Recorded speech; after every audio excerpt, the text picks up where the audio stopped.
From Hong Kong, Chicago, and the city of Stoke-on-Trent, this is the Classic Lenses Podcast. Yippee!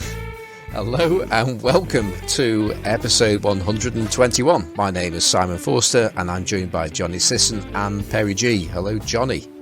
Hello. And hello, What's Perry. so funny, Simon? I have no idea. Something's tickling me. Hello, Perry. Hello.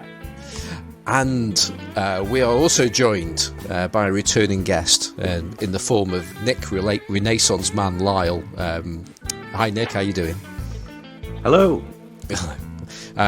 Just as a little reminder there, Nick is one of... Actually, when last time I actually introduced him, was you were on the show in episode 61, I think it was. I introduced you as one half of the Homemade Camera podcast, but now you're merely a third. That's true. So it's great to have you with us, Nick. And how we're doing this week's show, we're effectively having Nick on as a fourth host, with him being a professional podcaster as he is, and he's already been on the show before. We've asked Nick to just join us in our usual chat, because there's been a few things that Nick's been talking about, and mainly chatting to Perry in our Facebook group, that I think it'd be good to expand on that on the podcast. So which we'll get round to. So let's start off as we normally do and head over to the People's Republic of Hong Kong. Hello, Perry. Oh, that's yeah. extra poignant today. Oh, it's rough, guys. We're not doing so hot. Just before we started recording, I was going through and deleted as many of my old Facebook posts as I can, because tomorrow, having the wrong opinion here could send you to jail for life. A day after the news broke that they've been forcefully sterilizing Uyghur women, now we have this. So bad times to be under Chinese. At least you don't have to worry about protesting anymore. What's the point? Yeah. Well, you just sit at home and not say anything to anyone now. Yeah. I mean, I don't think that's possible. No, the serious point is, you're going to hear a lot less out of Hong Kong in the next couple of weeks, months, and years, and it's not because. And then they're going to turn around and say that that's evidence that the dissent is on, but it just means that the repression has worked. Yeah. So it's kind of pretty depressing all around. Yeah. So on that note, it's Canada Day tomorrow, so at least there's something. I've always found it a bit curious that Canada Day and Hong Kong SAR Establishment Day were the same day. But at least I can celebrate Canada Day tomorrow. Have some poutine, chug some maple syrup. So aside from like everything falling apart here again, also be careful. The theme this year has been that everything that happens to me happens to you guys like 3 months later. Yeah. So watch out. But yeah, other than that, photographically, it's actually been pretty good. We've had some really nice weather. So I've sort of partly been continuing my quest for low contrast, low saturation lenses to use on Cinestill, which we'll talk about in a bit. But I've been out shooting with my Pen F.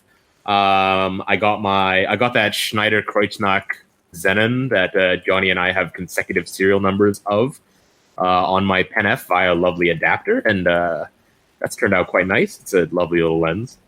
I still haven't figured out a way to shoot it on full frame, because it doesn't work. It's exact amount, but it doesn't work on the Topcon RE Super.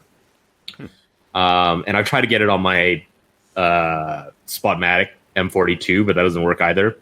So I can shoot it. The only camera I can shoot it on, other than the Pen F half frame, is my Exacta Varex. So that's not quite ideal. So what's the problem? Why won't it go on the Topcon? It'll fit, but the mirror hits the rear because the rear element sticks out beyond the lens mount, and that mirror is huge. On Mike Ekman's review of the Topcon RE Super, he actually encounters exactly the same problem with exactly the same lens.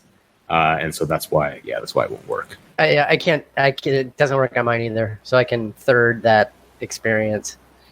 Yeah, I mean, there are not a lot of Exacta lenses where the rear protrudes beyond the mount, and obviously none of the RE Auto lenses do.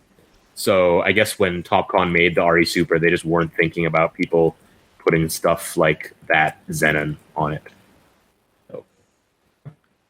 So you actually need something with a short flange back distance, so it has a dinky mirror. Yeah, like a Minolta or a Konica or something. I've got a bunch of extra Minoltas and Konicas if you want to try that. I think this is pretty much the same path that Simon is going down, but for different reasons. So yeah, I mean the day may come to that, but I'm not that desperate to shoot that lens on anything else. Other than that, I have, on the internet, I've been sort of relentlessly trolled over the last couple of weeks by people like Best Vintage Lens and Ricardo Bayon and Rob Jameson and a couple of others, where every time I post something now on Instagram, I just get this flood of comments coming in telling me that my photos are worse than my girlfriend's. That's called honesty and constructive criticism, Perry. Yeah, it's fair enough. It's become a consistent theme now, to the point where sometimes she and I will just, because we go shooting together quite a lot. She and I will often just post an image at the same time and just wait for Robbie J in particular to come and comment that hers is better, and that's been quite consistent. So maybe perhaps if you stand directly behind her and mimic her movements. Oh, hey, we definitely have multiple copies of the same shot that we've each taken, and so often it's a case of who posts theirs first. Gets to kind of claim that image, but I mean, on a serious note, it is quite nice. I was talking to Robbie J about this. His wife is not really into photography and just doesn't let him carry loads of cameras around. It is nice having a partner who is into the hobby as well. And so being able to kind of go out and shoot, even if the images are the same, it's nice. It's nice to have. Yeah. Mm-hmm. So other than that, I have had a few pretty exciting arrivals as well. There was one thing I ordered ages ago, and it finally arrived from Germany after a long coronavirus delay. And that is this thing, to continue the theme of Biogon obsession. We got a nice 21mm f4.5 Contax RF Biogon, which I've been shooting relentlessly on my Nikon S2. That is a sweet lens. And the crazy thing about this lens is, here's the 35. You can see they look pretty much identical. Yeah. They look essentially the same size. Yep. That's really helpful for our listeners as well, to be able to see that. So that's right. Thank you for that, Perry. Yep. It looks like the same mount, only they sawed it down a little bit shorter for the 21. Yeah, they look pretty much the same, which makes sense. It saves them on production. And then the other thing I found locally just a couple of days ago was, I've been looking for uncoated lenses, and this leads on to a conversation with Nick here. And one of the things I've been wanting uncoated lenses for was to get more muted colors and more muted look on Cinestill, which today I've been having a bit of a chat with Danny Roberts, who's local here. And we've been chatting on the Facebook group about whether or not overexposing the film or rating it at 500 will also sort of contribute to that look. But last time we mentioned how I was reluctant to use sonar lenses, even uncoated ones, because the sonar formula was designed to kind of increase contrast without advanced lens coatings. But I found this collapsible 50mm f2 KARL Zeiss Jena sonar in really good condition for about $100, which is, I think, a bit of a steal.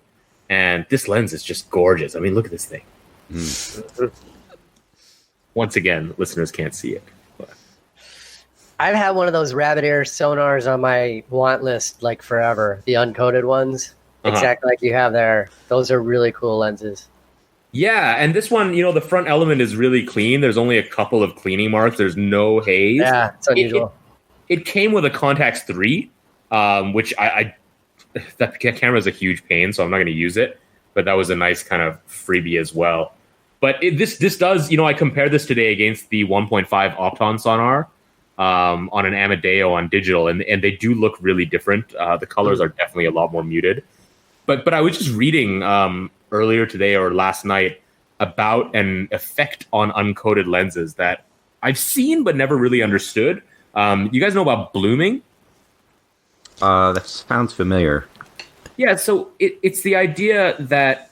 Sorry, Simon, did you want to jump in there? No. I mean, I was just going to say that it's a word that I've heard, but until you actually shared that article with me, it was not something I had any kind of specific knowledge of. But I have seen the effect on a few times, and I've just generally viewed it as being a defect and probably something that I wouldn't actually want to have in a lens. But that might not be a good way of looking at it. Yeah, so I've been reading up on this, and it's really interesting because I have noticed a couple of times that on some of my uncoated lenses, there are patches of reflective color on the front or rear element, which look a little bit like coating, but it doesn't make sense because it's an uncoated lens. And it doesn't cover the entire lens. So apparently what this is something called blooming, which is oxidation on the front element or rear element of the lens. And oxidation, this form of oxidation, apparently has a very similar visual effect to coating, and in fact inspired the original coatings as well. So what I read, and it would be great if someone could verify this, is that lens designers, specifically like Zeiss lens designers and some of the Taylor Hobson guys back in the day, noticed that uncoated lenses with blooming on them had, they looked nicer. They had sort of better contrast and overall rendition. And they figured, hey, if this layer of oxidation on the front is both reducing flare and also protecting the front of the lens somewhat, then maybe we can artificially add that to the glass. And that was sort of what drove the idea of lens coating, artificial lens coatings in the first place. Yeah, I read that too. And apparently early coatings could easily be cleaned off, and it was the big challenge was to make coatings that didn't just wipe off with the when you cleaned them. Yeah, that's right. So I mean, I can't wait to shoot this sonar. Hopefully, it yields less contrasty results than those Zeiss lenses from last time. But a lot of this, Nick, was triggered by the things that you were posting about using different films with different lenses. And I'm wondering, have you delved into that any further, or have you any particular pairings of film and lens that you're finding really do something different for you? Well, what happened is I'm obsessively file things in Flickr so that I can easily go back and look at an album without doing a search and see everything I've done with a certain film or everything I've done with a certain camera. And it gives me a way to compare. And I need to do that because, I get caught up in one way of doing things, and it can be a dead end if I don't kind of look around and see what alternatives there are. It's just something I've been thinking about a lot. And as far as particular combinations, what I've found is that for me, with color print film, I'm really attracted to lenses made in the mid-1950s. And it's kind of that time when coatings first came in, but the lens designs were still very old-fashioned and simple. That is sort of my favorite combination. And I'm in agreement with you. I think that modern films can be too saturated and too contrasty, and that shooting them with some of those older lenses I find more appealing, especially with color print film. There's a ton more experimenting to do. But my favorite pretty much are the simple Zeiss and Voigtlander lenses from the mid-1950s with, Portraits and Cinestill and the richer, more modern films. Mm-hmm.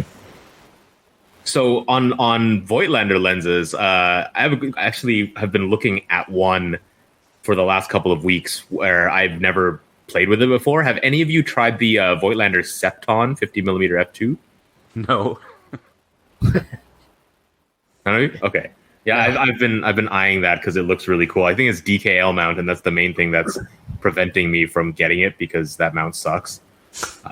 So is that a Voigtlander made by real Voigtlander, or when they were bought out by Zeiss, or what? Yeah, no, it's when they were bought out by Zeiss, that I'm not sure, but the lens design is very similar to the Hasselblad 80 millimeter planar on the medium format cameras. Okay, that could be fairly old then, yeah. Yeah, I think that's old enough that that's legit Voigtlander.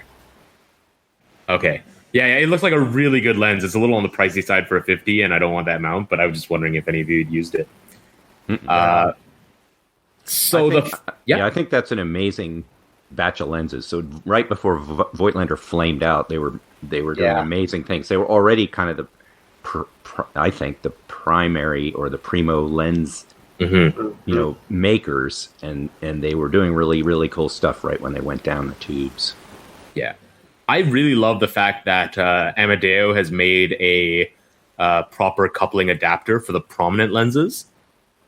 Because there are so many like 50 millimeter f2 Ultrons and Noctons floating out there, that the fact that you can use them on something other than a prominent is super cool, because they are really nice as well.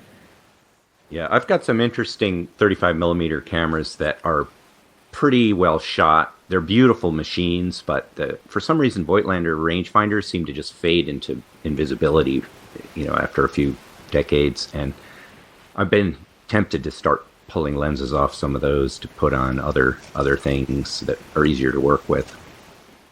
Have you ever tried pulling the Ultron off, which is the camera with the stick? I don't have that one. No. That's a Vitessa, isn't it, that one? Right. Yeah, there's one of our listeners in New York has offered to mail me his dead one once the pandemic ends, which I don't know when that's going to be for you guys. He doesn't want to go to the post office? Well, it's been closed for a long time. It's open now. My sister lives in New York. Okay, well, I think he also doesn't particularly want to go, which is fine. I mean, it's super super gracious of him to offer anyway. This is Anu Jindal, by the way. But so if he does manage to get that over here, I'm really keen to rip that off of that camera and put it on something else. Yeah. So sorry, go on. So I was trying to get you guys to talk about what film and lens combinations made sense to you. Mm-hmm.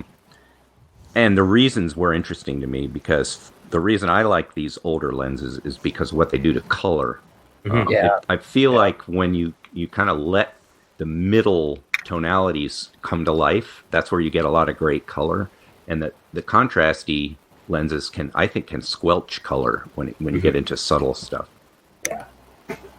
Yeah, definitely. And I also think that lenses that render color in different ways can sort of offset some of the color cast that some films have. You know, when I shot my 58 f2 17 blade Biotar on Fuji Superior Extra, and that's a fairly muted lens, all things considered. It was the first time that film looked genuinely good to me. And the Schneider Xenon, which I shot on the Pen F last week, is a very similar looking lens to that Biotar in a lot of ways. And again, it was Fuji Superior Extra, and it came out really nice. And I think the kind of weird color cast that Fuji film has is sort of offset by the color rendering of those lenses, and I really, really like it. Yeah. There's almost an infinity of combinations, so it's going to take a while to make sense of it. But every now and again, it seems like I stumble on something that works. Yeah, I tried a yellowed 55 1.8 Takumar on what film was it? I can't remember which film, but I tried that a couple of months ago, and it looked really, really nice compared to the other lenses that I was using on this one particular film. I think it might have been a Kodak film, it might have been Ektar or something. But that effect of a yellowed lens can also have a similar impact. But I think when it comes to black and white film, the impact is less dramatic, right? It's more of just a contrast thing. Yeah. It starts to be more like just using filters, which you can do anyway. If you were asking what a favorite combination is, I would say for me, it's a mid-50s Voigtlander color Scopar with Ektar. Now that you mention it, Ektar is probably my favorite color film. It's taken a while to get there because it can be a little contrary and annoying, but with the right camera, it's just amazing. Yeah, I really like Ektar as well. If it weren't ISO 100, I would shoot it a lot more because I very rarely am. It's so nice and warm that as long as you're shooting subject matter that works for it looks really nice. There are people here in Hong Kong I've talked to who think that Ektar is a crap film, but I don't see it. I like it a lot. No, I like it a lot too, and a lot of the ancient cameras kind of need the slower film that I'm using. So yeah. Johnny, Simon, what about you guys? Have you delved into pairing films with lenses? Well, let's get me out of the way first. No. I pretty much have a good idea what a certain lens is going to do on digital, but not particularly on film. And that's largely because I'm still working my way through vast quantities of expired film. So I generally shoot whatever film is available to me, and I don't really think that much about which lens are going to work best with that kind of film, because it's usually a case of if I do put film in, I think, well, what's going to suit the moment that I think I'm going to use it for, and then I'll then select the lens for and the camera for that moment, rather than specifics to color rendition. And to be fair, up until very, very recently, I didn't really pay that much attention to this subject at all, and I know Perry's been talking about this kind of stuff for ages, and it's never really connected with me until very, very recently,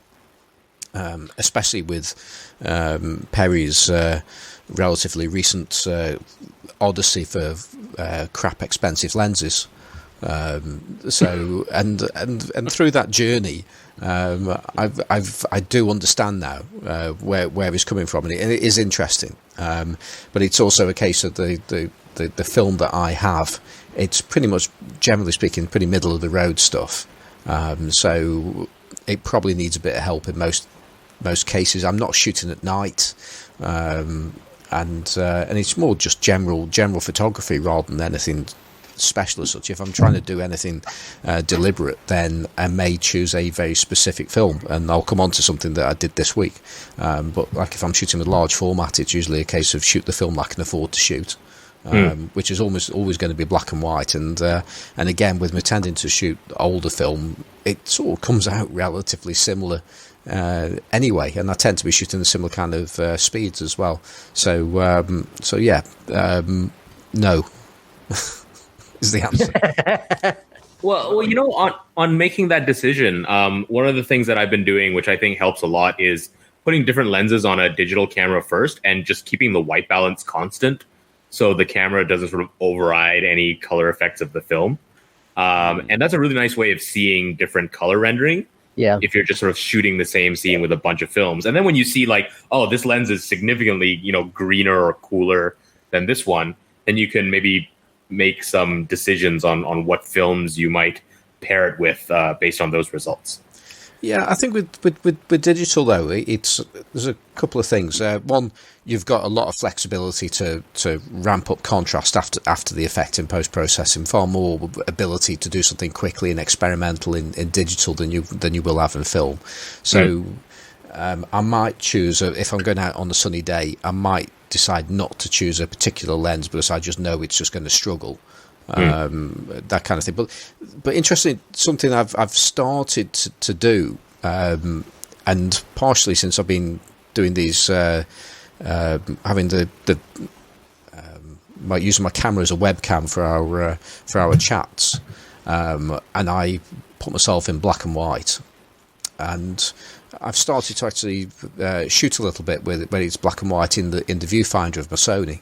And this is something that I know a lot of people have done, and people have been on the show who have talked about doing this. And I know that back in the day, I don't know if they still do it now, but certainly in the 70s when colour came out in television, that the actual television cameras the camera operator would still actually see in black and white. Because it was easier for them to focus on the subject. And I've noticed when I have done that in black and white with my EVF, it does seem to be easier to focus, and it does seem to you lose those distractions of colour. I mean, I took a shot for the cover for the artwork last week of my Contax S with my Biotar on it, and I shot that in black and white. And I looked at it and thought, this is lovely, this is. And I really, really liked what I saw in black and white as well. And then I was knocked out when I saw it in colour. It was a completely different photograph. But interestingly enough, I liked it I took it as a black and white photograph, but ultimately it was published as a colour photograph. But that was just a slightly odd experience for me there, and I preferred it in colour than I did in black and white. But like I say, I composed it and viewed it as black and white first, which is interesting to me. I do that quite often, and it's a little bit like the tiny viewfinder effect. It's like or the using a TLR, so everything's backwards. It distracts you, and it can be helpful, and every now and again it's a booby trap. But Yeah.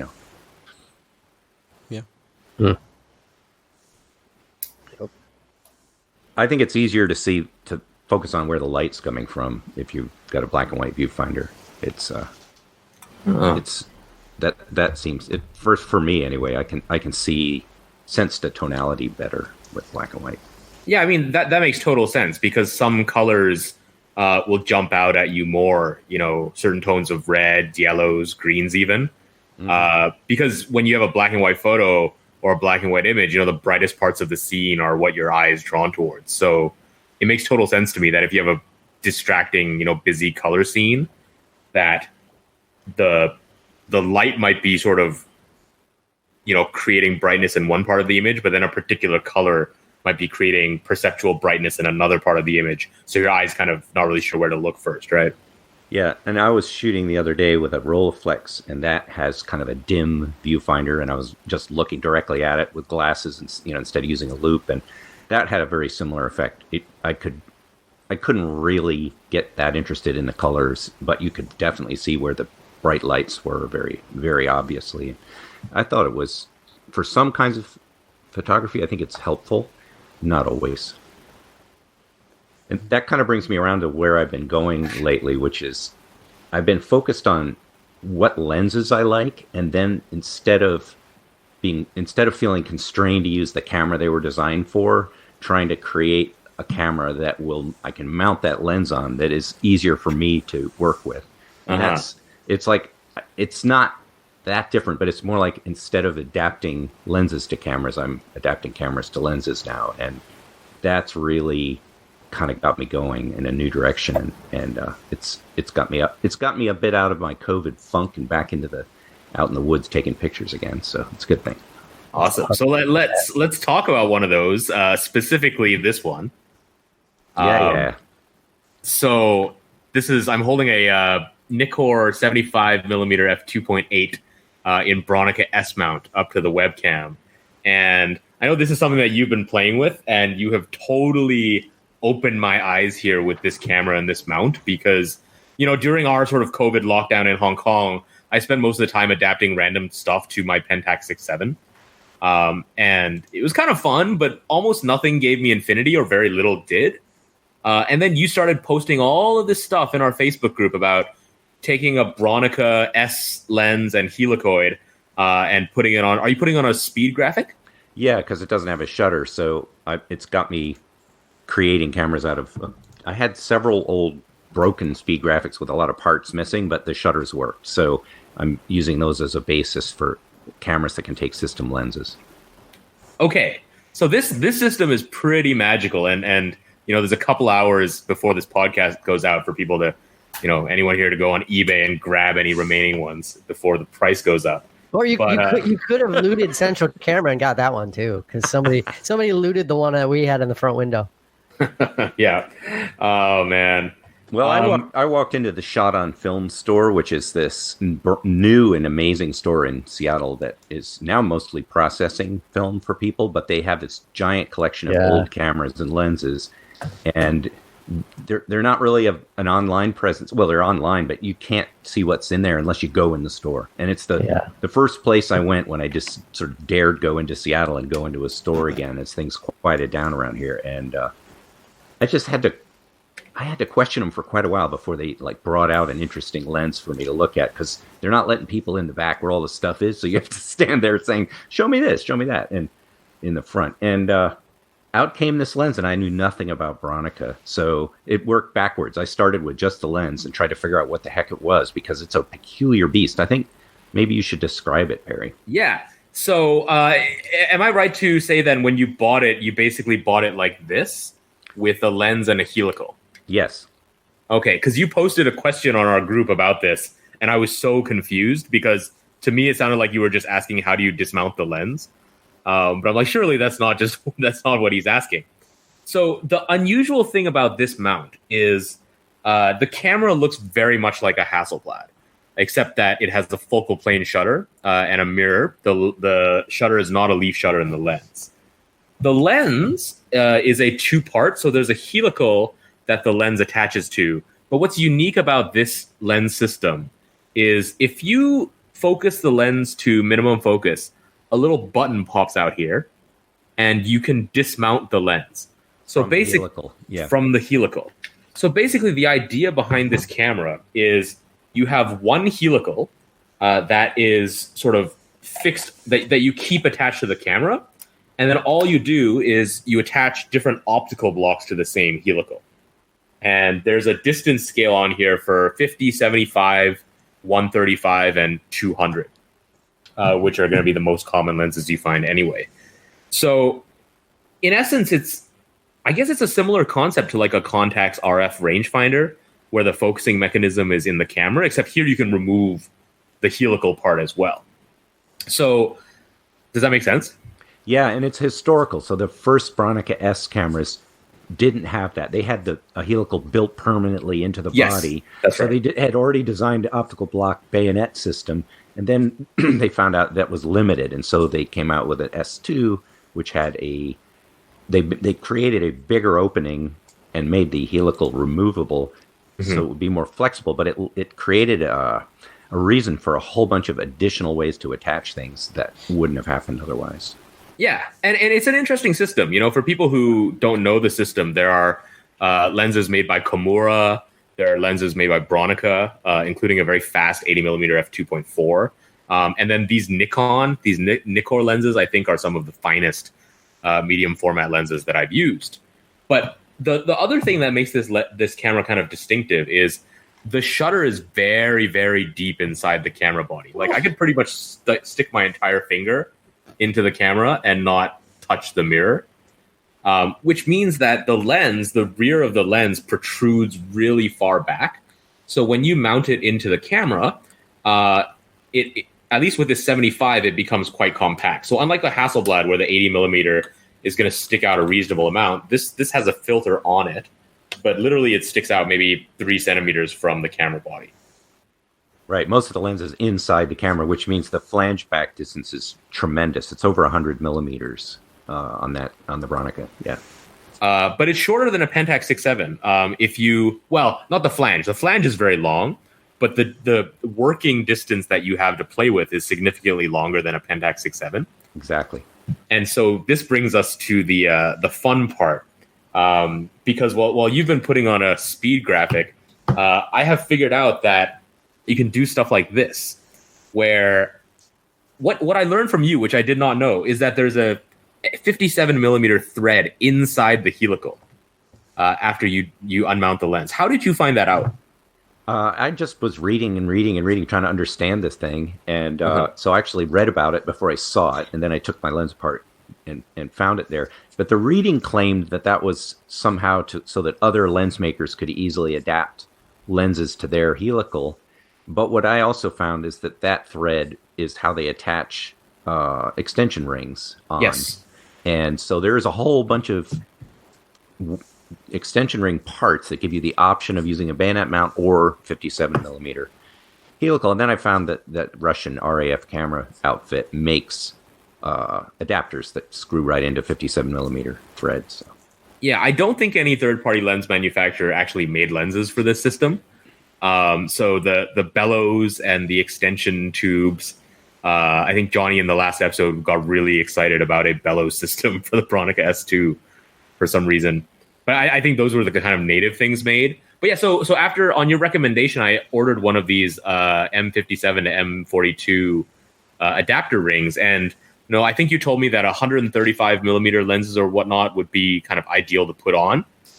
And you were right. I put a 135 millimeter woolen sack and larger lens on, and it works perfectly. Infinity's fine.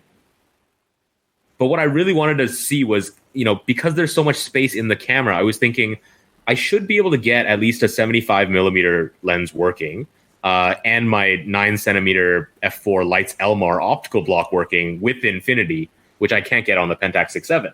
So what I ended up doing was using this adapter that you sent me the link for, and I found a way to mount the lens inside a M42 extension tube. It's way down in there. He's showing us a picture of it. It's like looking at a macro lens. The optics are way down inside this adapter. Yeah, exactly. So the front of this adapter will mount onto the lens helical, but then the optical block is like 5 or 6 centimeters behind, and way deep, and it works. It works perfectly. This is a viewing lens off a broken TLR, so it'll only work with lenses that are thin enough to fit inside an extension tube. But this one works. The Lights Elmar works, and I need to get out and shoot this soon because this is super, super cool, man. I think there's going to be a whole bunch of old, like those like 6x9 folder cameras. Those old lenses are tiny, and you can bury them down in there too. Yeah, you would just have to take the optics out because I actually tried to put one in, and it didn't fit because of all the kind of shutter, the apparatus around the shutter. Right. So what you need is basically just a threaded tube that replaces the shutter. Yeah. Exactly. You can probably take apart an old broken shutter and find that part in there. It's possible.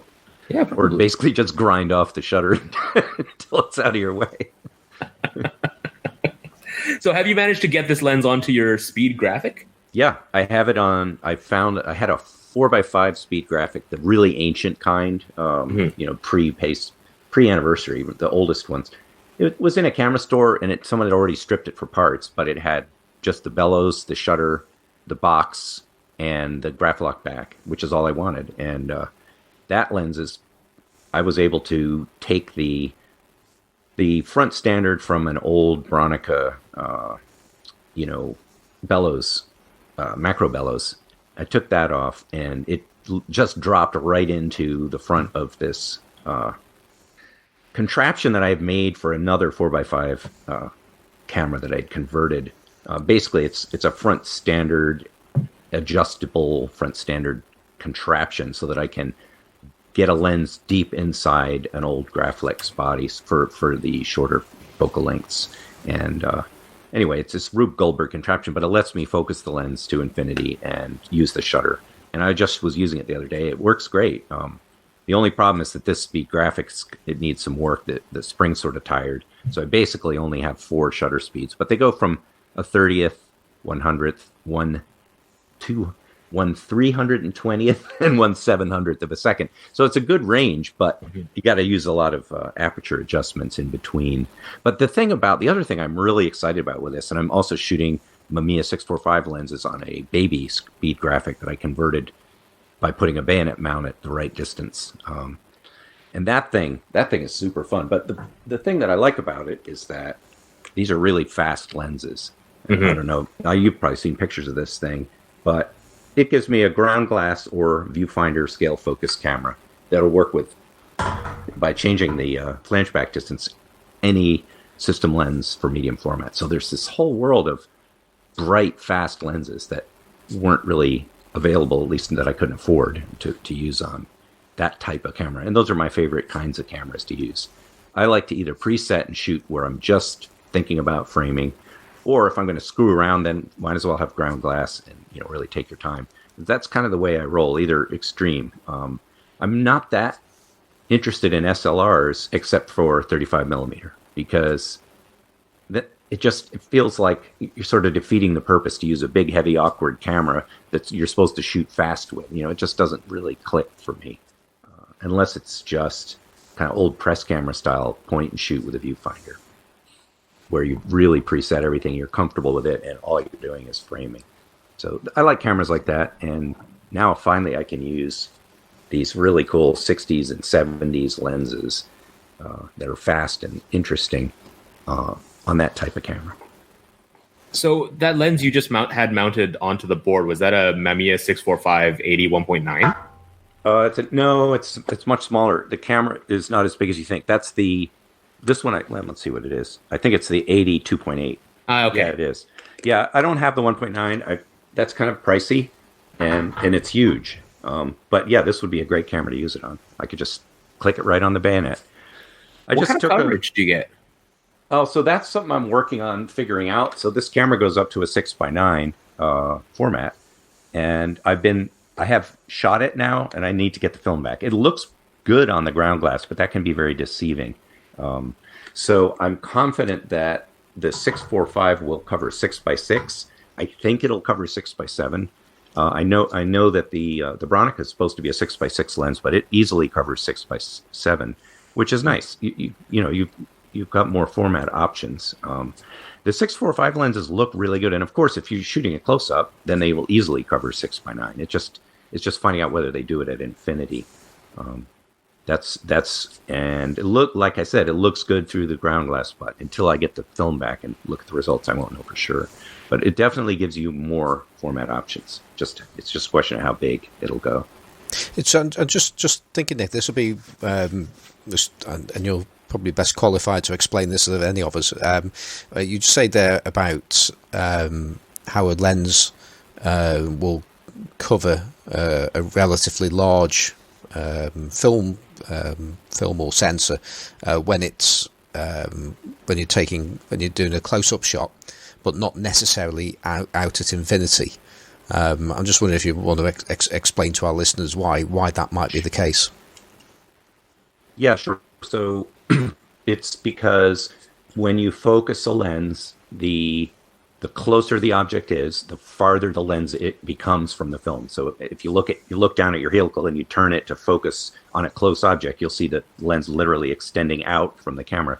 And as it gets farther from the film, it's projecting a bigger circle on the film. It's just like if you grab a slide projector and walk away from the screen, the image gets bigger and bigger as you get farther.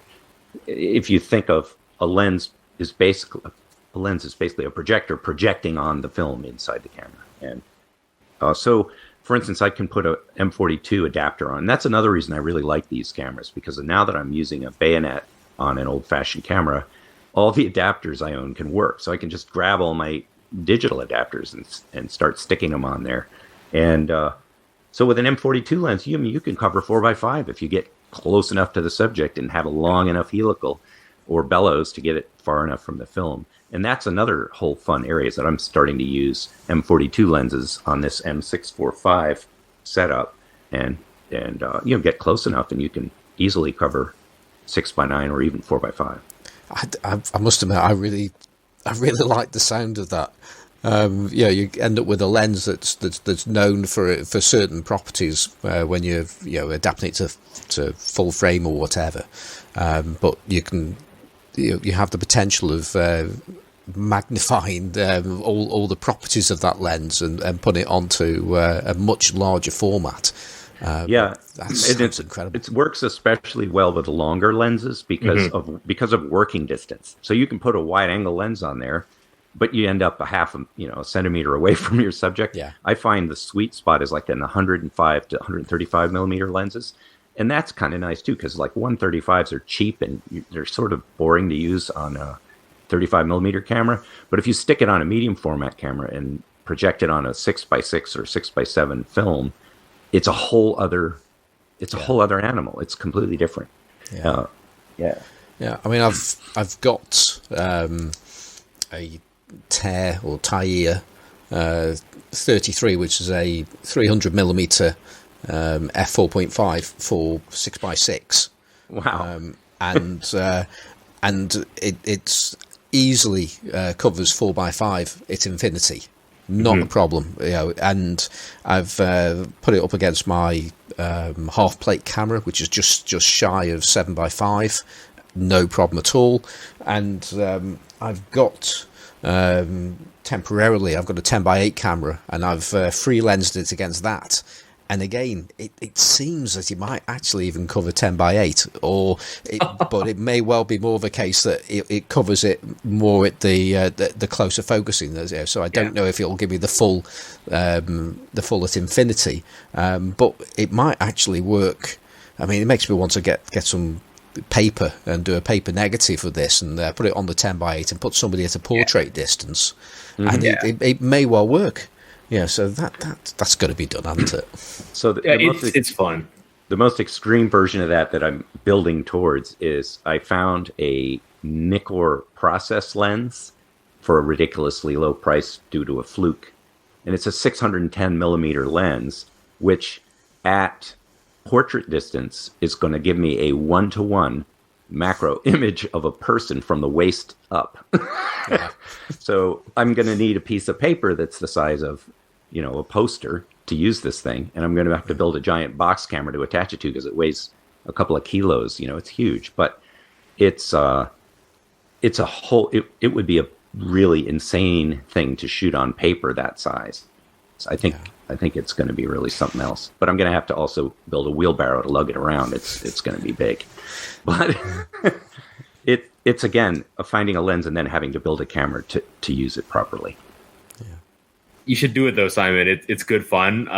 During my 6-7 phase, I definitely put a bunch of M42 and even LTM lenses on my Pentax 6-7, and they only focused in macro distance, but you got some crazy effects with full coverage.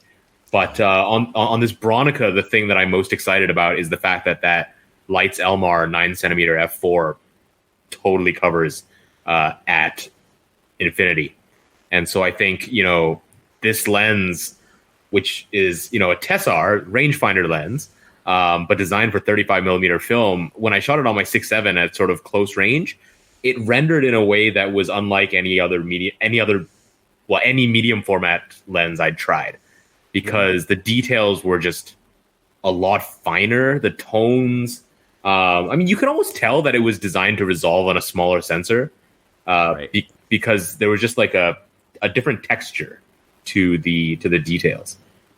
Yeah, it's certainly opened up a bazillion new things to try, which is what I guess partly drives us. But for me, there's also this idea that I'm always trying to get an amazing result cheaply, and I've probably bought 100 lenses to get there. So it is sort of ridiculous in a way, but. So I kind of come to color photography from the background of being a painter originally, and finding new and interesting color and rendering to me is really, really exciting and satisfying. And I'd rather have it come out of a combination of lenses and equipment and films than struggle for hours in Photoshop trying to do something which never works as well. I like discovered color and discovered rendering rather than engineered. It just appeals to me more. I'm just thinking, let's this whole tangent that we've went off. It was to do with choosing film and lenses that go together, and I gave a very long answer the answer was no, I didn't do that. And we didn't actually get the chance to head over to Chicago to see if that also applied to Johnny. Oh yeah. Yes, but hello, I'm off mute. Yeah. So this right here is my favorite. I see something that looks rangefindery in the dim gloom. Yeah, that's my favorite right there. And what is that? And on the sticker on the bottom, you can read what film I've got in there. So I won't even need to explain this to anyone. They can just look at the video.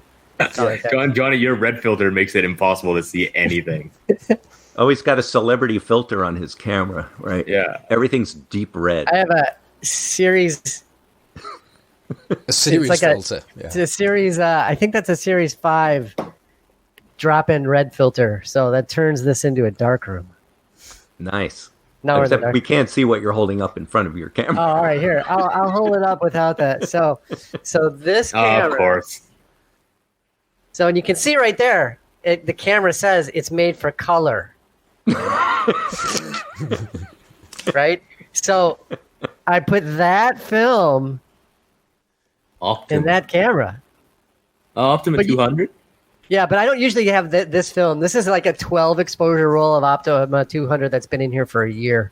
But the film I really like in this camera actually is the I don't know, the much hated, much reviled Fuji Superia, because with this lens, because it's made for color. See that? Uh-huh. It like knocks down all that crazy purpley stuff that Superia does with blues, and it renders them more like these nice periwinkle kind of pastel-y blue color to them. So I do that, and then here's the secret though. Oh shit, the whole front of the lens just screwed off. Oh man, hold on, let's do that. Did you not know it was L39? Yeah, let's do that again. Oh Jesus, it's coming right off again. Oh yeah, you got one of those where the mount is stiffer than the lens. Yeah. So the whole front, which isn't a big deal. I mean, I could get to the lens really easy. The shutter inside, if I just screw this motherfucker off. So what I do, here's the secret. Right? Look at this. Read this. Vivitar color corrected. 81B. So I take a special filter that's color corrected and put it on a special lens that's color correct. Oh, Johnny, you just put yourself on mute in your excitement. Yeah. I'm back. So double color correction right here. Does that make it mono? No, it makes it doubly color corrected. So it just makes all the colors, which are already specially color corrected, more specially color corrected. So they're like extra 60s looking. It looks like so I recently saw there's a what was it on, I don't know what service it's on, but it's the Sacha Baron Cohen series where he's an Israeli spy in Syria. Mm-hmm. I think it's just called Spies or something like that. But so they do this really cool thing where the scenes that are like in Israel, essentially, they film them in this more muted color palette that just like it looks like the 1960s, right? I remember, and the colors were more muted back then. Yeah. So they really play up this thing where they specifically for certain parts of the story they mute the colors, right? So it's like you're in this different environment, sort of. Right. And it looks, I swear, that's what this looks like, this combo. It has that look to it that is, like, to me, really particular of like the early 1960s, of that kind of faded color film look. And this is the closest combo I get to that look. So yeah, there's other, film lens camera combos I really like, but this for color is definitely my favorite. And the color and the camera is just, I've gone off about this camera before. I like this camera more than my Leica M3. I'm not exaggerating. It feels better when the shutter fires. You've been saying this camera a lot, but no one listening knows what. Yeah, well, that's their problem, isn't it? So they can just go watch the video and then they'll see which one it is. Especially when it's in red. Okay, so it's the Petri 1.9 color corrected super, which I wrote up a big expose of this camera on 35mmC a couple years ago.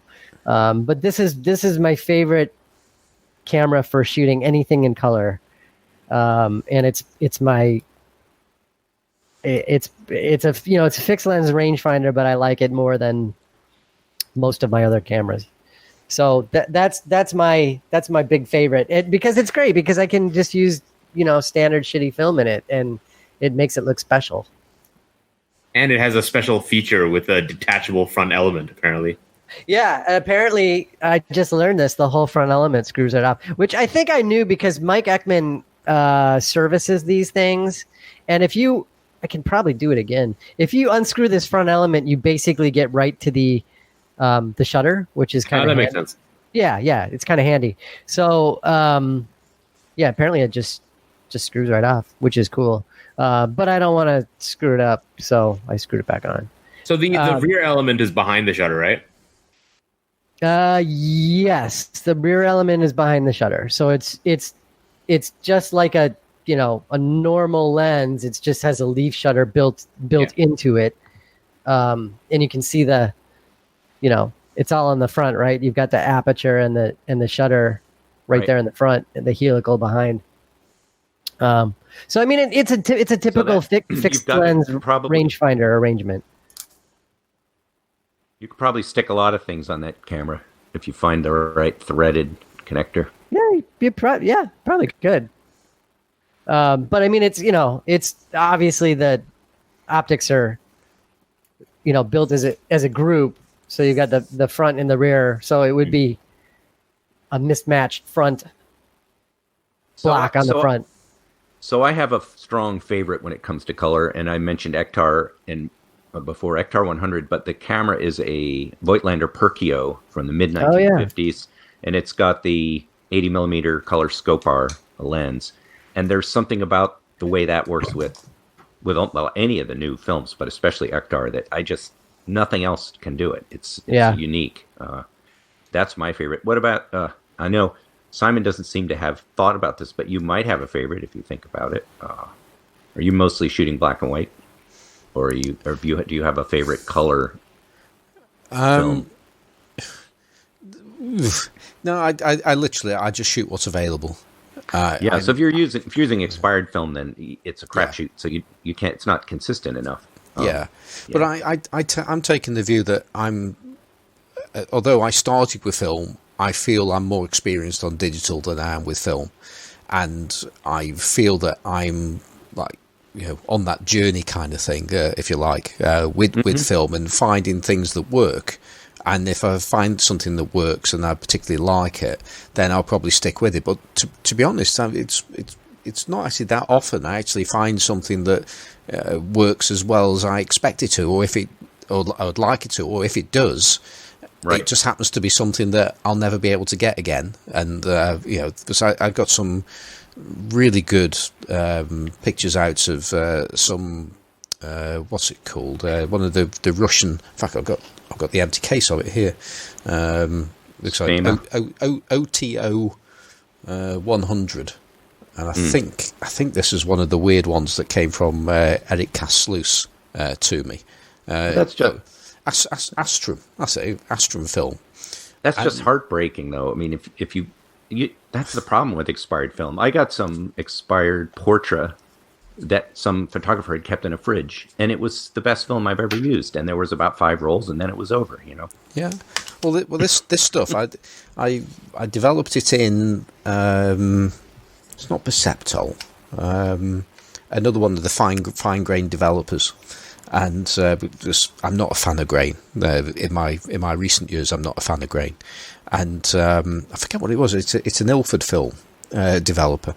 But anyway, it worked out far better. And it was I used it with my Horizon camera, but only about half the shots actually were usable because the emulsion had liquified on it, and it wasn't even that old.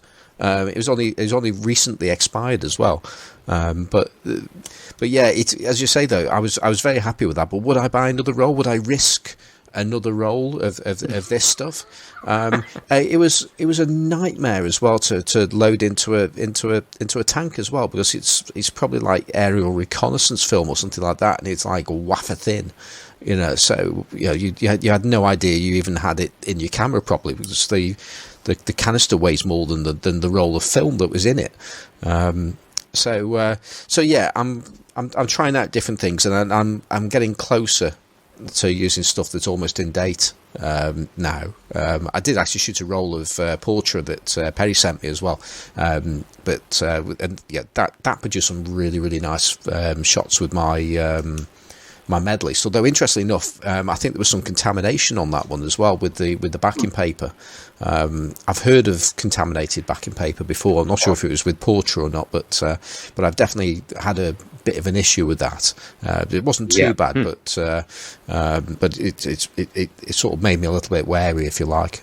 Well, it's funny because the guy that works at one of the local film stores here, and there are many, he went on this epic rant to me about exactly that topic the other day, and specifically, I think I mentioned RPX 400 and 120, which I like, but it's had a few batches that have had this issue.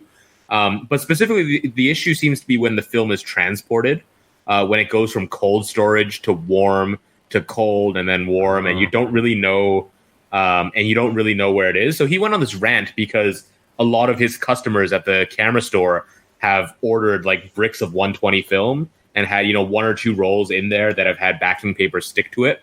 So even with fresh new film, you can still have this issue. And my suspicion in the case of your Portra may well be because Hong Kong is freaking hot.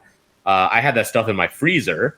And so when I mailed it to you, I took it out of my freezer, put it in a box. It went to the post office, probably went into a cold room at some point, on transport or on the plane, came out into a hot place again.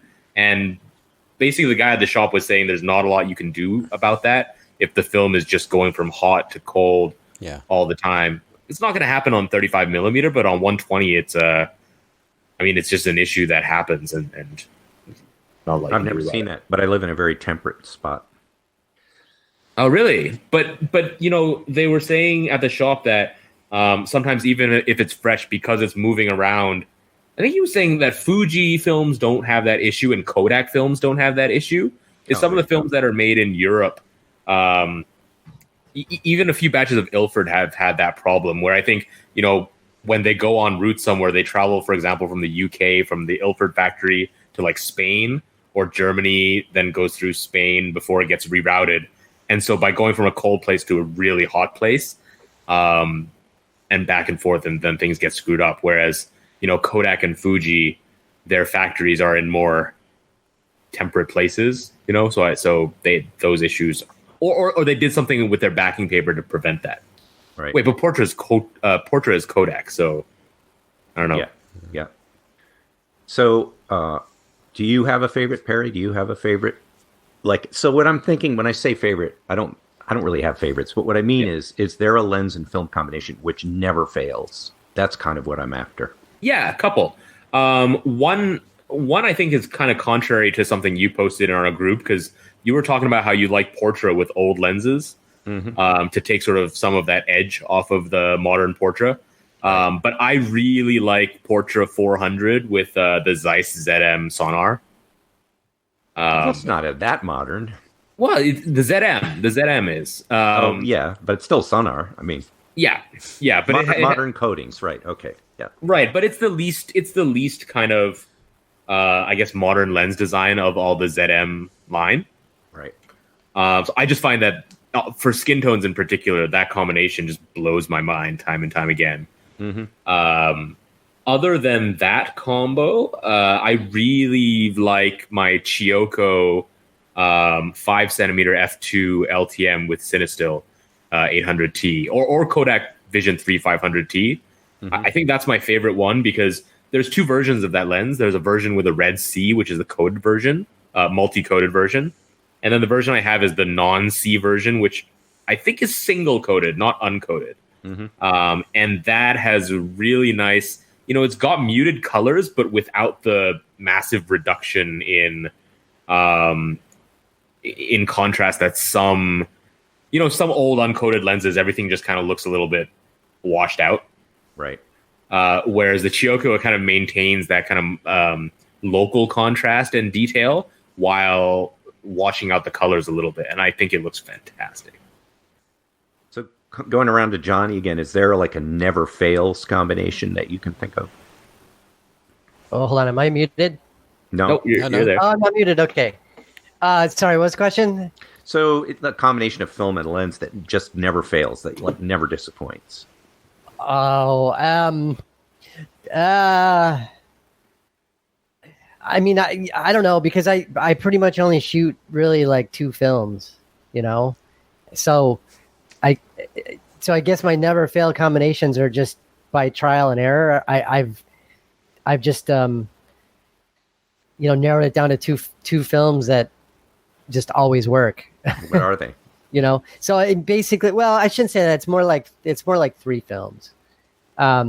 So the first one, my all around go to 35 millimeter film is Tri-X. Mm-hmm. My other all around go to 35 millimeter film for other cameras, especially fixed lens cameras and some wide angles, is XP2, Ilford XP2. And the other one that I shoot a lot, especially with very vintage lenses and lenses that I want to have a kind of a less modern look to, is I was just literally, I literally have the window open here to order some from B&H right now, which is Pobean 100. Oh yeah. So I like Pobean 100 for lenses that tend to, like, older lenses, uncoated lenses that are going to flare more. So like, pretty much the only camera I've been shooting here the past month and a half. Ooh, wait, I can do this again. Let me hold it up. So is this combo right here, which I haven't talked about, but I'm glad to talk about it now. Yeah, so Nice. I've basically only been shooting this for about a month and a half. And my preferred film for this is the Pobean 100, because with this lens, it's uncoated, and I want the highlights to bloom a little bit. Like, I want the haloing in the specular highlights, and Pobean 100 does that beautifully in the best possible way. So with older lenses, I feel like it's a more like authentic to the lens look, if that makes sense. Yeah. So the other camera that I shoot when I want to carry it, because it's heavy and it's been a chore these days, is the Tokarev, the FT2.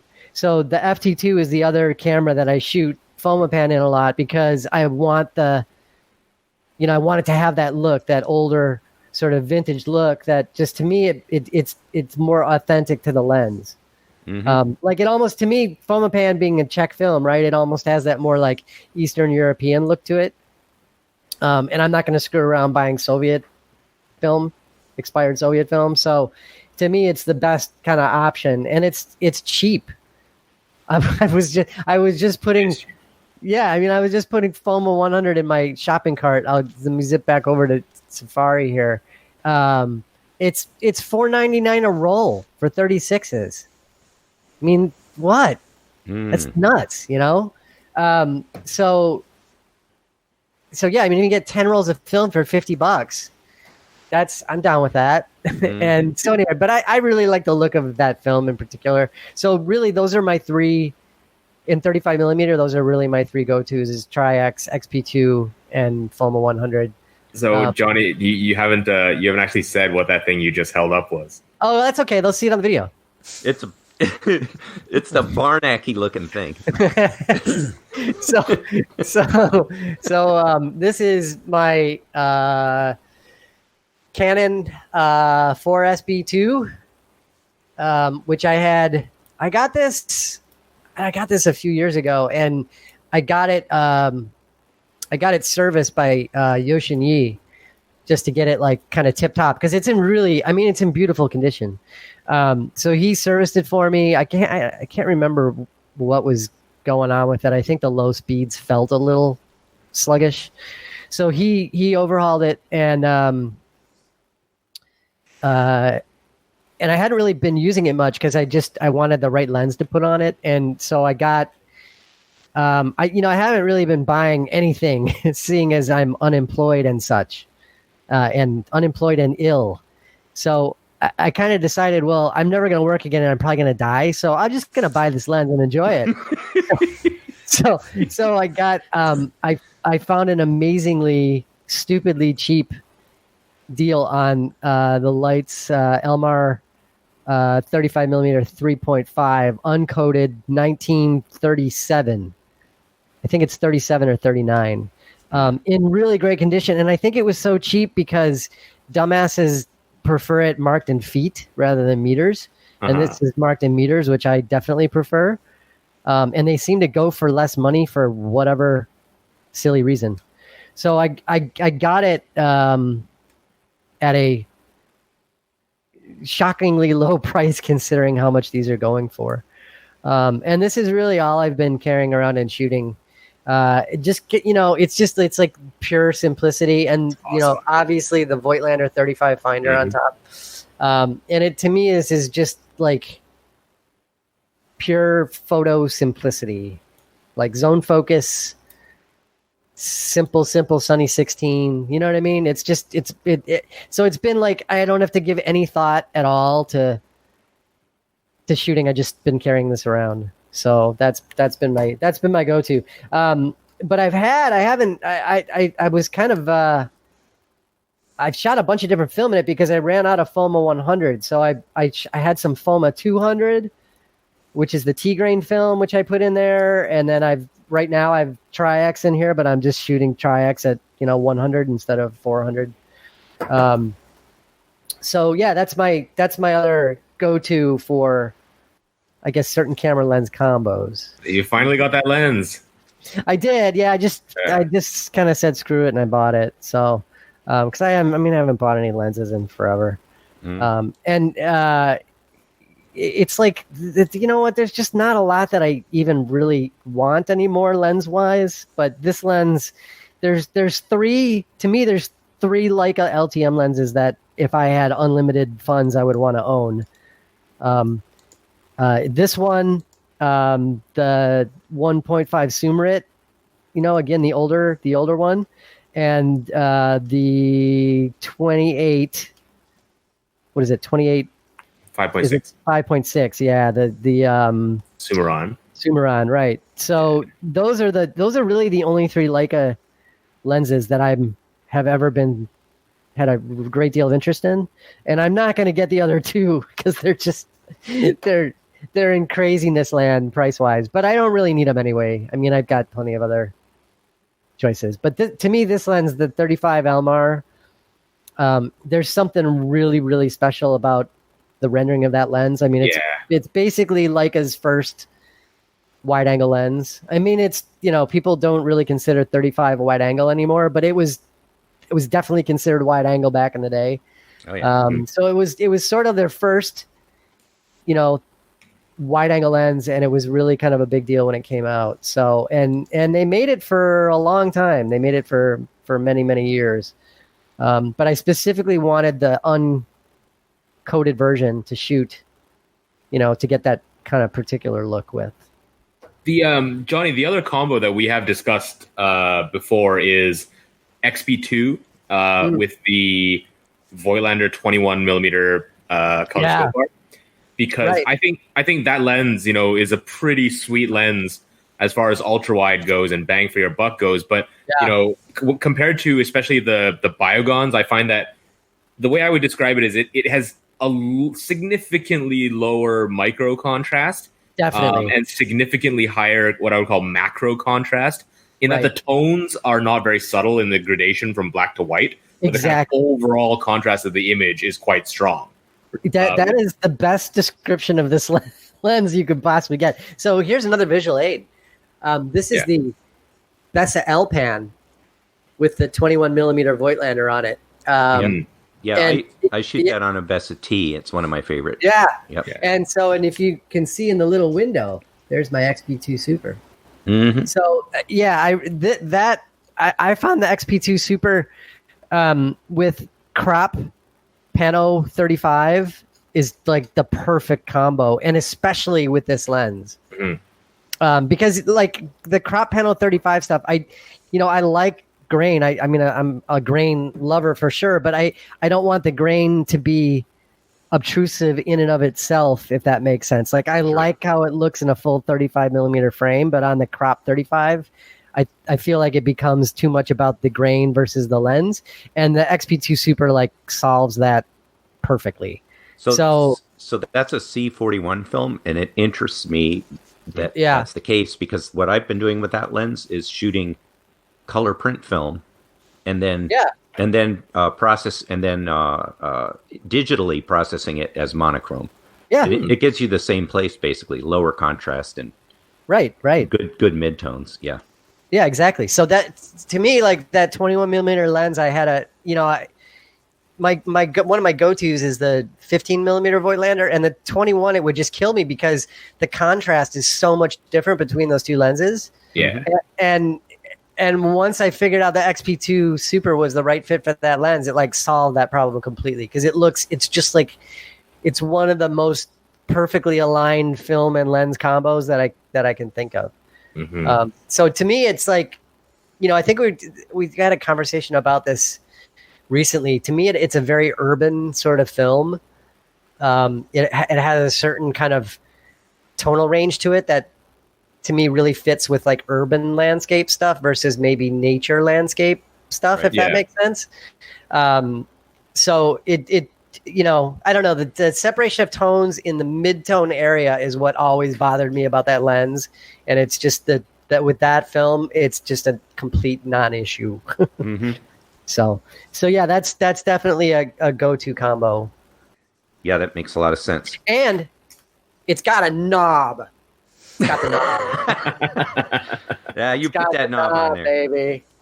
It's the knob lens. Oh, the focusing knob. I want the LTM version of that lens so bad. Yeah, it's really nice. It's one of my favorites for sure. Wait, Nick, did you say you shoot that lens on a Bessa T? Yeah. So that is really interesting to me, because I mean, obviously you need an external finder with that lens, and the Bessa T is probably the best way to shoot with an external finder on one of those Bessas.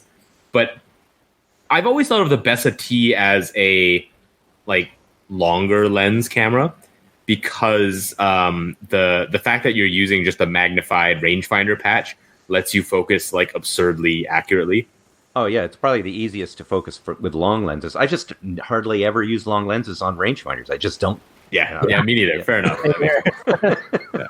Same. And you're right, because it has the Barnack style separate rangefinder and add-on viewfinder combination. It's easier to handle. And I have one of those modern Cosina made wide-angle viewfinders that is beautiful and huge, and focusing the wide lens, you don't really even need the rangefinder unless you're right in someone's face with it. And so it's mostly a frame and shoot camera, which I like. I don't like the distraction of focusing aids if I don't need them. I'd rather have just a straight viewfinder and forget about that. Yeah. That camera, I think it's one of those like Marmite cameras where you either hate it or just don't get it at all, or it totally clicks. And to me, I'm so glad that Voigtlander made the Bessa T, because it there's something about, it's like the camera directs you in terms of how it wants you to shoot.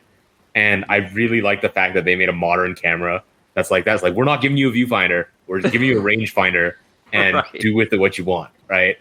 But it feels better than, because when you have the extra viewfinder window that you're not using, there's something about that feels a little bit, even when I'm shooting my Nikon S2 or my other Leicas with an external finder on top, I feel kind of dumb switching between the two, because you're not supposed to.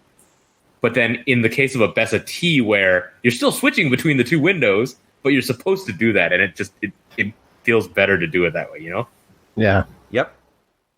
I have a large number of homemade and adapted medium format cameras that I shoot that way. You know, that homunculus that Ethan Moses made, basically because I wanted one, is it's a way to shoot all those Mamiya Press rangefinder lenses without the rangefinder. You know, you've just got, I just use it with a scale focus and a viewfinder, and it frees, I find that it frees me up not having the option of worrying about the focus. Yeah.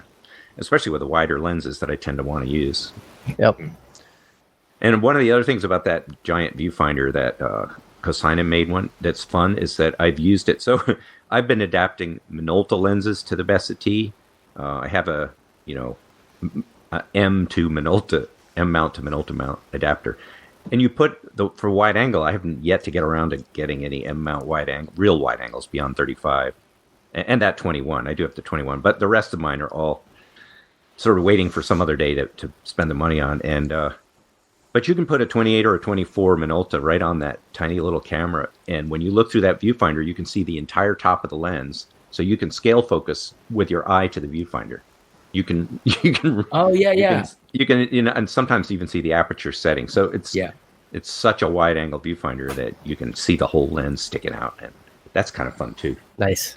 Yeah. When I figured out you could see the numbers on the lens through the Voigtlander 2125 viewfinder when I'm using my Zeiss 21 Biogon, I was so happy. Because it removes one step. But while we're at all this viewfinder rangefinder talk, the whole time I've had Simon's face magnified on the screen just to watch his facial expression sink deeper and deeper into despair. Yes, welcome to Rangefinder Weekly. Yeah. All right, we'll get off of that. Yeah. Right. Simon, we haven't played Guess Your Lens. I'm sorry, we know Simon doesn't like rangefinders. How do you feel about just a viewfinder without any focusing ability? Yeah. Well, up until the time of using an external viewfinder with a Contax G2 and a 21mm Biogon, I had no interest in viewfinders whatsoever. But I found that the experience of using that with that lens, with that camera, was fantastic. So I'm starting to get a bit of an appreciation for viewfinders, but generally speaking, it means using them on rangefinder cameras, which sort of defeats the object of photography, in my opinion. No, you can put one on an SLR. It just goes right up there on the top of the pyramid. Oh yeah, there is that. Then there's the next step from there, which is using something like a Crown Graphic with the wireframe sports finders, and that takes your face completely away from the camera, and your head's out in the world, and it's just sort of an aiming device, and that's another great experience. Yeah. Actually, for me, rangefinders seem to make more sense the larger the camera. So I have a couple of 4x5 cameras with rangefinders on them, and I do want to use them because they're handy just to check that focus before you take the shot. Because if you're using a view camera where you're looking through ground glass and then you put in your film goes into it, you have no way of checking your focus at that point. So you either get your subject, or hopefully the subject isn't moving, or you ask the subject not to move. But if you do have a rangefinder and it's calibrated, and that's really the biggest single problem actually with large format rangefinders, then you can at least check that it's still actually in focus, or you can adjust the focus even though you can no longer see through the ground glass. So I like the idea of that. Yeah, so I use a separate uncoupled rangefinder that way a lot, and I have one of those little ones that some people call a wattometer, and you can use that with any camera, and it's the same idea. And I think with the large format too, because it's such a shallow depth of field usually. That it's critical focus, and you're right. There's that delay when you change the back, and then you can't see anymore. Yeah. The wattometer has been a bit of a revelation because I got it to use on my X-Pan with the Nikkor tilt shift lens. But one thing that I'd love to try it with is one of those converted Instax cameras where they've put a 6x9 folding camera lens on it, and then you have to scale focus the lens and guess the distance. And it seems like a wattameter would be a perfect solution for getting focus on that. Yeah, half the cameras I use, I'm using that because I have so many cameras I use Graph-Lock back cameras for almost everything now, and yeah, you're either looking at the ground glass or you're guessing, and that thing just takes all that, makes that really simple. It's turning anything into a Barnack camera, basically. Nick, when you're doing that kind of stuff, how do you calibrate your helical for infinity? Oh, no, sorry, not for infinity, to the focus scale, so that you could use a rangefinder with it. So most of the time, there's different situations. If it's a blank helical with, so my system cameras I'm using now, I just calibrate to infinity, and then the scale works because it's a fixed flange back distance. But anything where the lens is moving back and forth on a bellows or a homemade helical or whatever, I actually set up targets and go out on a nice bright day with a loop and just check and check. Usually, if you get infinity right and something very close right, the stuff in between isn't that hard to figure out. But I do it with targets and a measuring tape. I've got a huge 250-foot cloth tape that I can reel out and get far away from things. And then if I'm really trying to be a perfectionist, I'll go to the beach here where I can focus on the opposite bank 2 miles away. Where I'm on Puget Sound, so there's all these big bodies of water with the mountains in the distance. So it's like the ideal way to check infinity. Nice. So yeah, direct measurement. That's how. And that's the thing that bugs me about the Graph-Lex cameras and the press cameras. There's no easy way to change the scale on those. And that's another reason I've been going to these bayonet mount system versions of those cameras. It just makes things a lot easier. Yeah.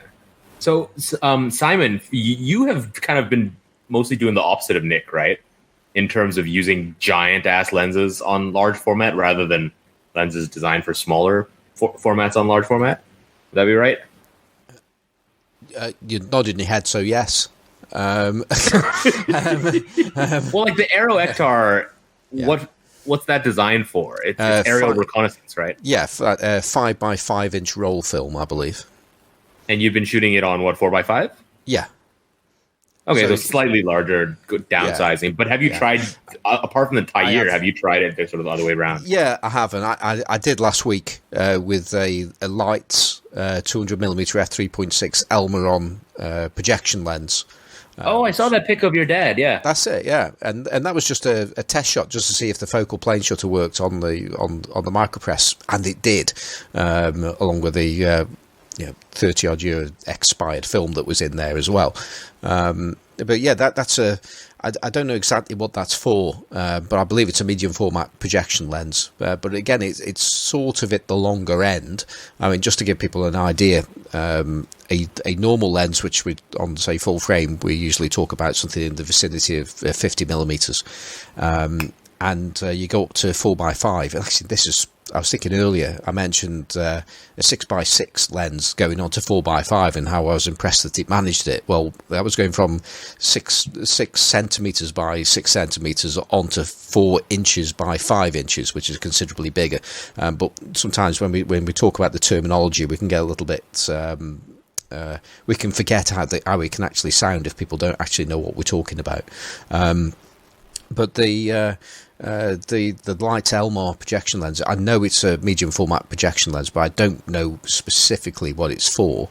But it easily covered 4x5, and which is a larger format, and I'm pretty sure it will actually get to infinity with that as well.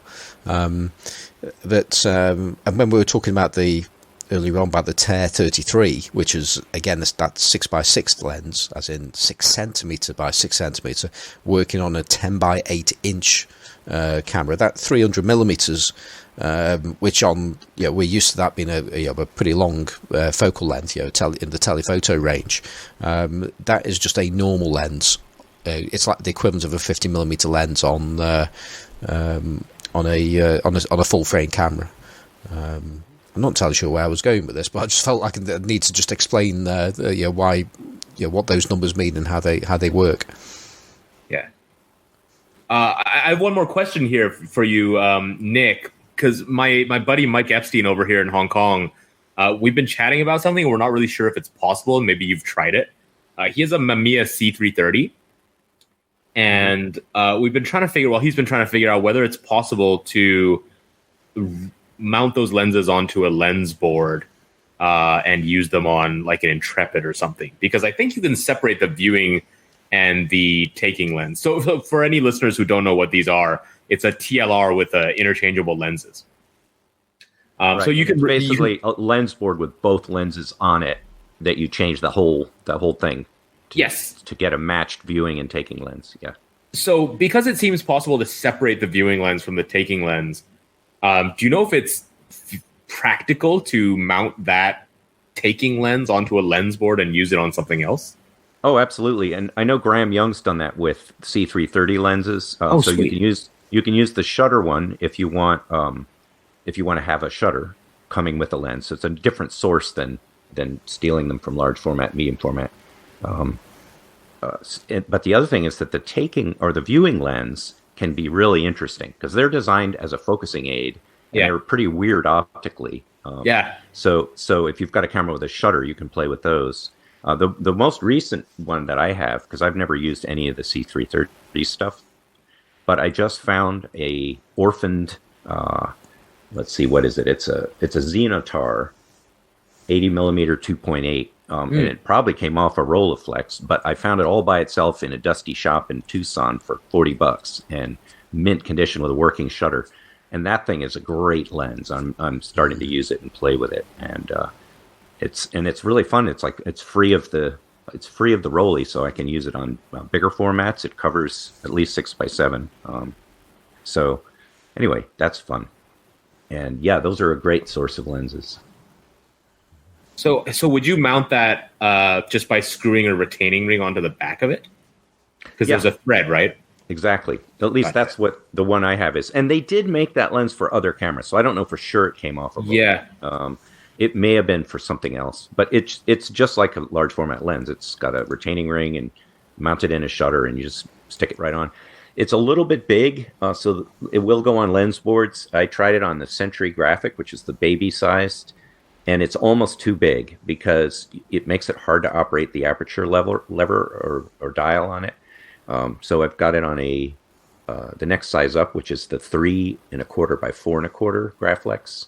And I found a speed graphic in that size, which was useless unless you wanted to use the one kind of 3x4 film out there. But the 20th Century Camera makes an adapter that you can screw right on the back of it in the same screw holes to use 4x5 film backs. And I have 4x5 roll film backs. So that combination lets me use a whole lot of lenses with a more modest sized camera. It's a speed graphic, but it's not gigantic like the 4x5 ones are. It's a very cool camera. Didn't you end up with one of those, or Simon, or do you have a baby? I've got both. Speed graphic. I bought a baby thinking it was a full size one. and the 3x4 turns out to be a really cool compromise because it's a moderate sized camera, but it has bellows that go way the heck out, almost as long as a 4x5. Yeah, exactly. And I must say, listening to you on the Homemade Camera podcast, talking about the baby speed graphic, that actually got me to view that camera in a whole different light. So it is something I do want to give it a go because it seems to be working, and I can put, again, something else I learned from you, Nick, is that I can put an RB back straight onto the back of that. So which I just happen to have, so that made me very happy as well.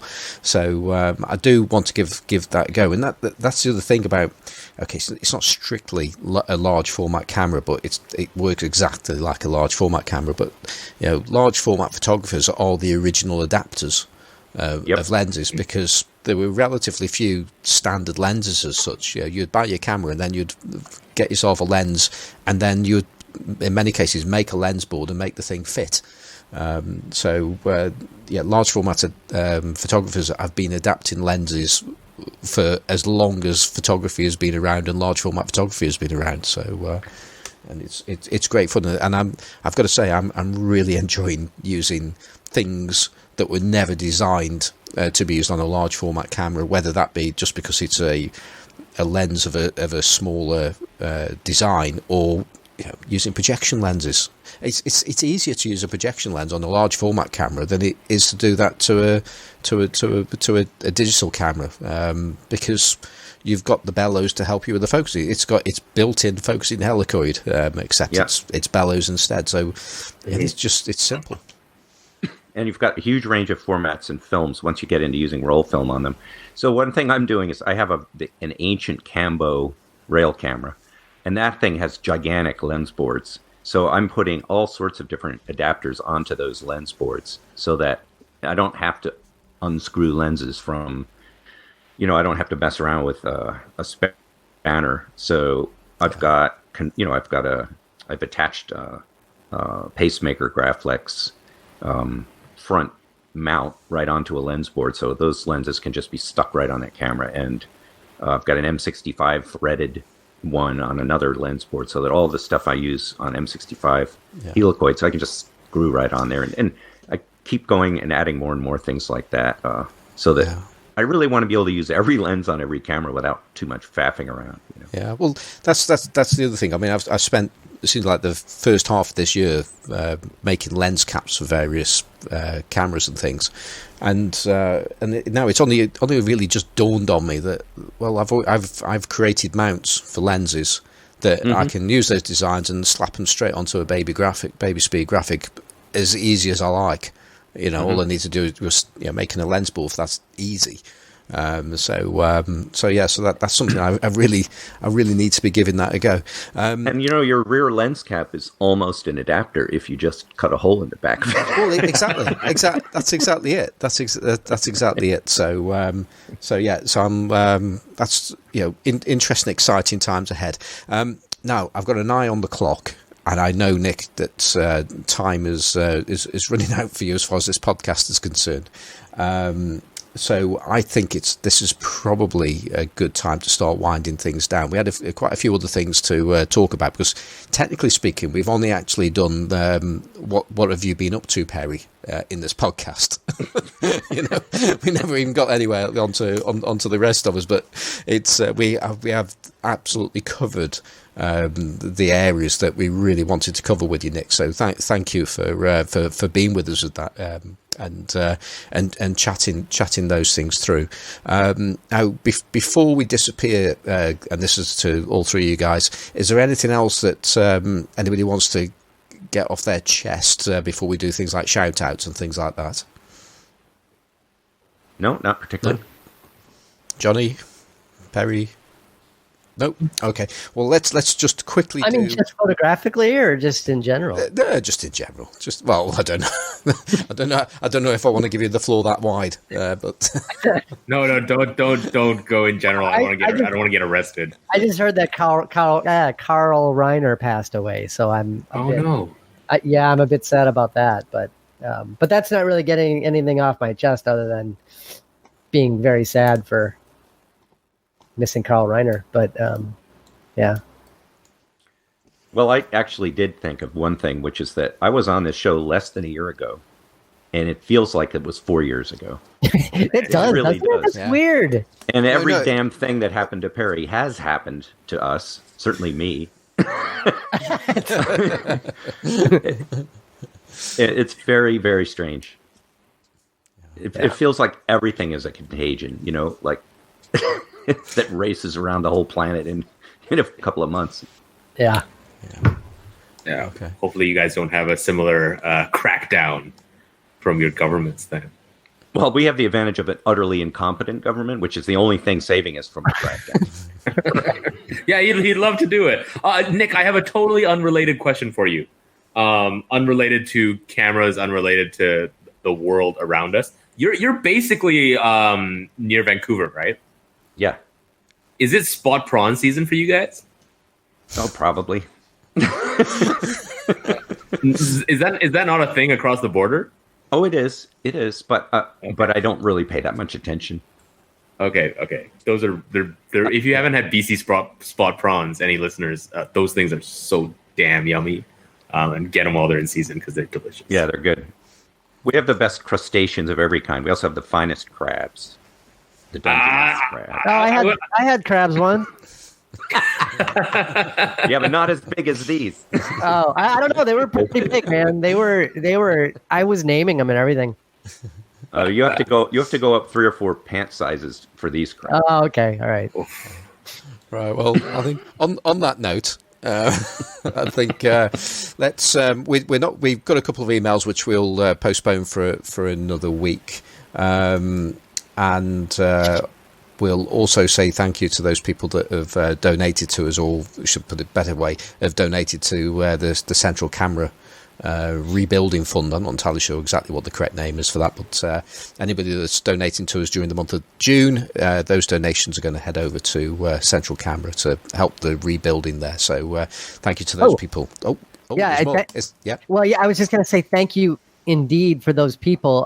They've hit the fund. They've hit $207,000 on the official fund, plus little sideline things that are going on. And I've been running the T-shirt program for them, and we've sold like 400 T-shirts, which is nuts.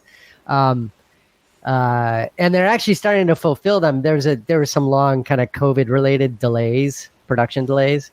So a lot of the T-shirt orders are starting to go out now, which is kind of cool. So, but I was going to say, Central Camera, they are open for business in front of the shop under a tarp, selling film and chemistry and doing processing. Nice.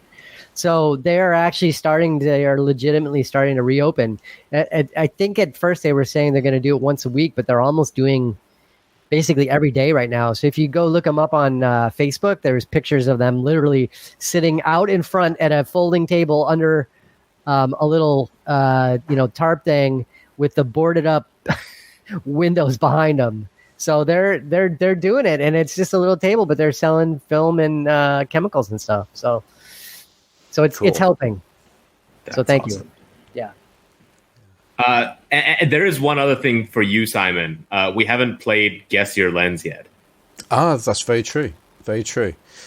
So yes, as now become customary, the people cannot see at home. I'm on a webcam using a classic lens on my Sony, and right at the start, I asked Perry to guess the lens before we started recording, and I just thought we'd see what what Perry thinks, what Nick thinks, and what Johnny is it John W here?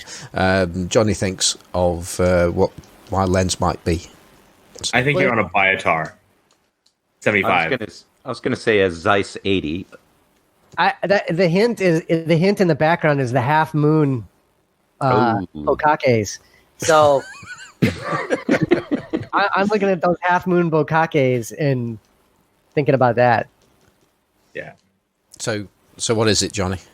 I don't know.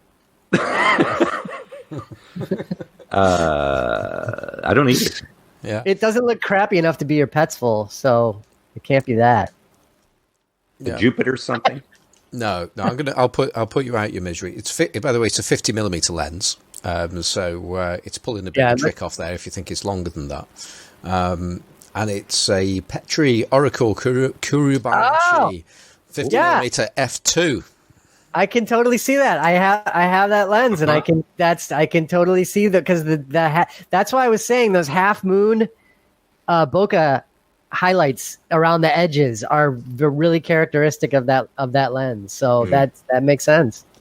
Yeah, and it makes you look like a celebrity too. Yeah. It's like similar to He always looks like a celebrity. Okay. Well, okay. Let's. Have we already half done shout outs, or are there some more shout outs to come, Johnny?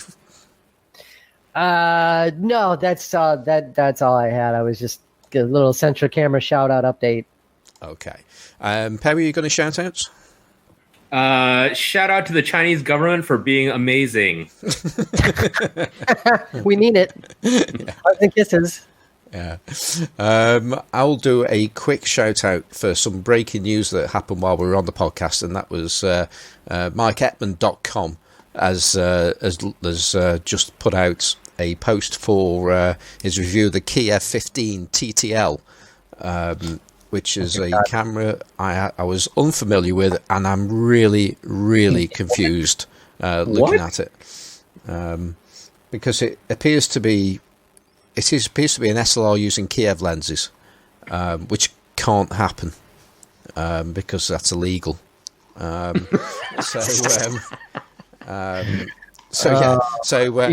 need to do some reading on that.